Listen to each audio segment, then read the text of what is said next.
Nasıl başkan oldu? Bize yer var mı orada? Yok yerimize geç boş.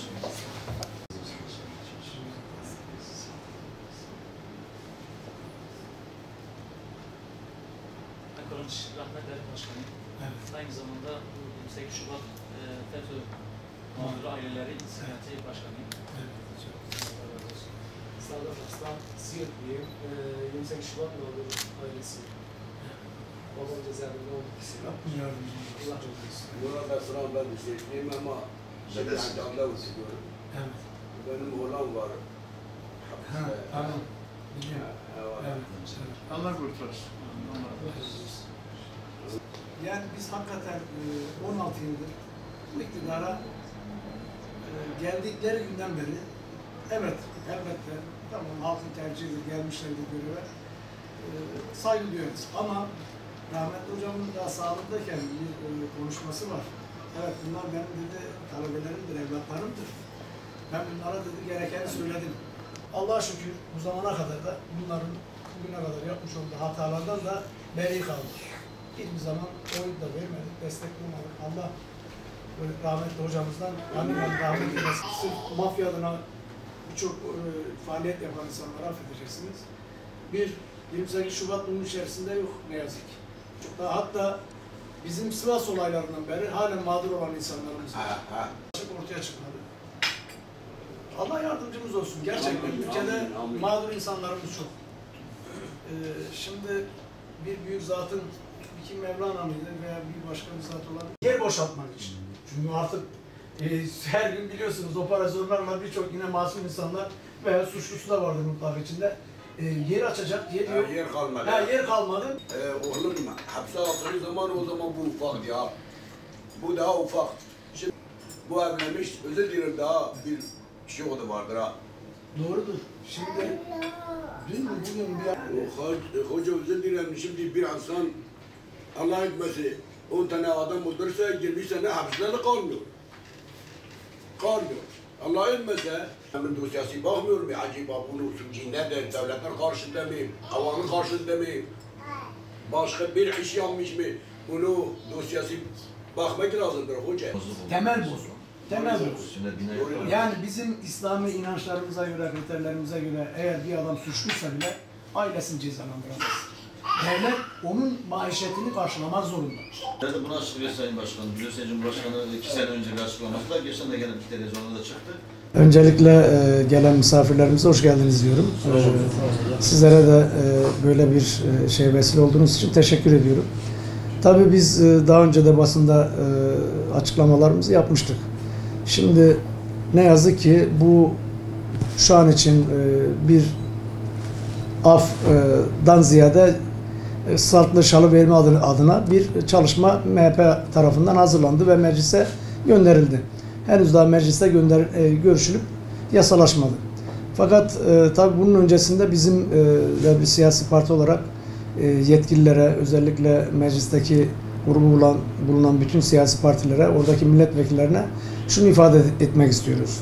Eğer böyle bir şartlı salıverme veya af söz konusu ise burada öncelikle adaletin tesis edilmesi lazım. Adil bir şeyin yapılması lazım. Gerçekten haksız yere bugün mağdur edilerek cezaevlerinde yıllarca yatan, sizin de ifade ettiğiniz gibi gerek 28 Şubat'dan mağdur olan aileler, oradaki içerideki kardeşlerimiz, gerekse daha geçmişe dönük Sivas olaylarından beri orada mağdur olan birçok insanlar var. Ne yazık ki bunlar baktığımızda bu af kapsamının dışında tutulduğunu görüyoruz. Bu eğer sartlı şarı vermek veya af konusu söz konusuysa öncelikle hakikaten mağdur olan insanların bundan yararlanması lazım. Yoksa efendime söyleyeyim bugünkü hazırlanan şekliyle ülkede insanları dolandırmış, devleti dolandırmış, hatta uyuşturucu tacirliği yapmış birçok insanların bir şekilde bir örgüt olarak mafyaya bağlı insanların da bunu kapsamasına rağmen ne yazık ki demin saydığımız kişileri bu kapsamadığını görüyoruz. Bunun bir defa düzeltilmesini şu anda biz Saadet Partisi olarak bütün mecliste görüşülmezden önce bunların dikkate alınmasını talep ediyoruz. Kaldı ki geçtiğimiz günlerde, biliyorsunuz geçtiğimiz yıllarda balyoz ve ergonokonla ilgili sözde FETÖ örgütünün bunlar üzerinde bir kumpasla bunları içeri aldırttığı ifade edilmişti. O günkü hakimler, savcılar bunu yanlış yapıldığı anlaşılınca bunlar dışarıya salıverildi tekrar. Ama aynı şekilde ülkemizde yine 28 Şubat'ta da olsun, Sivas olaylarında da olsun bu mevcut yapı birçok masum insanın cezaevlerine girmesine sebep olmuşlardır. Dolayısıyla bunların iyice bir gözden geçirilerek hakkaniyet bir şekilde bunun uygulanması lazım. Elbette ki biz masum insanların cezaevinde kalmasına hiçbir insanın, hiçbir vicdan sahibi insanın gönlü razı olmaz. Dolayısıyla bunun ciddi bir şekilde incelenmesini talep ediyoruz. Bu arada bu gelen kardeşlerimize de ben sabırlar diliyorum. İnşallah bir an önce gerçekten hak ve adalet yerini bulur. Mağduriyetleri ortadan kaldırılır. İçerideki kardeşlerimiz de bir an önce inşallah salıverilir. Öncelikle başkanım, bizi kabul ettiğiniz için teşekkür ediyoruz. Allah razı olsun. 28 Şubat ve FETÖ mağduru aileleri inisiyatifi olarak sizleri ziyarete bulunmaktayız şu an. Malumunuz şu anda cezaevlerinde 20-25 yıl aşkın çeyrek asır dediğimiz bir zaman diliminde suçsuz yere, haksız yere bu FETÖ'nün kurmuş olduğu kumpas ve komplolarla cezaevinde olan insanlarımız var, kardeşlerimiz var. Bugün biz onların sesi olma adına inisiyatif olarak sivil toplum kuruluşları ve siyasi partileri dolaşıyoruz, geziyoruz.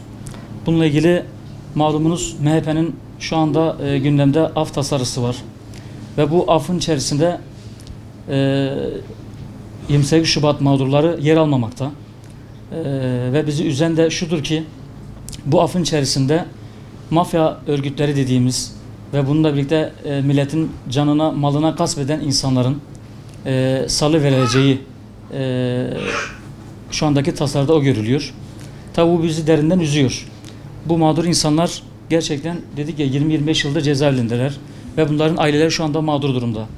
Yani kimisinin çoluk çocuğu rahatsız, kimisinin eşi rahatsız ve bununla birlikte 40-50 bayramdır bunlar babalarını ve abilerini veya çocuklarını göremiyorlar. Bundan dolayı gerçekten bir haksızlık içerisindeler ve bu aileler aslında af değil. Bunlar adil bir yargılama istiyorlar. Yani bunların suçsuz olduklarını, ellerine bir delil olmadan cezaevlerine atıldıklarını ve bu kumpaslarla birlikte bunların tekrardan adil bir yargılama sürecinden geçirilip tekrar bir yargılanıp salı verilmelerini istiyor.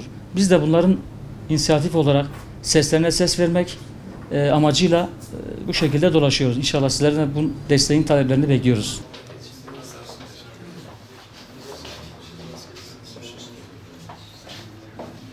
Allah razı olsun. Allah razı olsun. Allah sabırlar versin. Rabbim yardımcımız olsun. Amin ya Rabbi. Amin ya Rabbi.